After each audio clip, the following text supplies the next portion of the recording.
So there's a lot of investors that are coming over to medical office. They're either in traditional office or maybe retail, which we all know traditional office is going through a change. It's going to have to transform into something that we don't quite know yet. And retail for years has been already experiencing that with the Amazon effect, for lack of a better word. And they've, started to, I think, get a little bit of foothold. They've been working on that for years. So medical office has become attractive. And I say this because I hesitate, but it is, a lot of it is done, with high net worth investors at cocktail parties saying you should get into this market. And while I am all for more people getting into the market, I think you need to be led by somebody that's been in the market. Just to jump in, you can make very expensive mistakes in medical office if you do not know what you're doing, if you don't know the hospital systems that are around you, if you don't know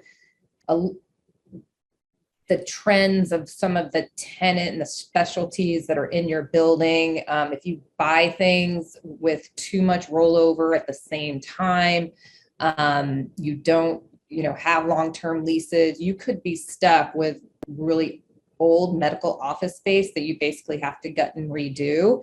And then you have to offer a significant amount of tenant improvements in order to re-tenant it, plus pay brokerage fees, construction management fees, architectural fees, and all of that. Plus, if you're not, most commercial real estate investors, the capital improvements they're very aware of those, but some specialties need specialized ACs, some need separate ACs into their space, generators. So, if you got to really read the leases and see who's responsible for what, or you could be stuck with a huge bill as a landlord for capital improvements that you weren't maybe expecting.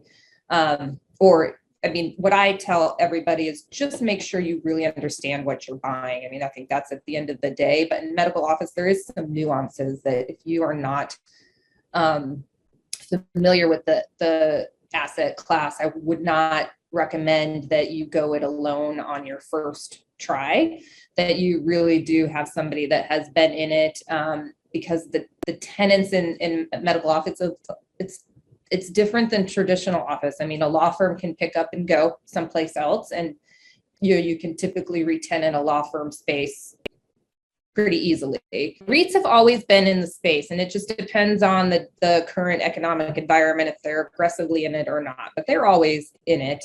They need cash flow because they are publicly traded, and so they need dividend. They have very ready cash, so they can be aggressive. And then, then there's the private investors. So it's typically REITs and private investors, some institutional, but most of it is the REITs and the private investors. And so the private investors, they sometimes have different, they have different investment requirements. They have different yield. They have different costs of capital.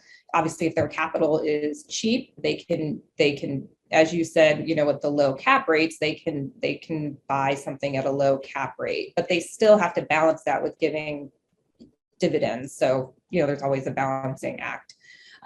Private investors are a little bit different. They still do need to give dividends, but it's usually with other high net worth individuals that, come together as a group, and, go after these buildings. But the demand is because there's a lot of people chasing these deals. I think some of the unsophisticated players are going to pay more than some of the ones that maybe know a little bit more about the property and can dive into it. And if it doesn't meet their investment criteria, they just cannot make it work.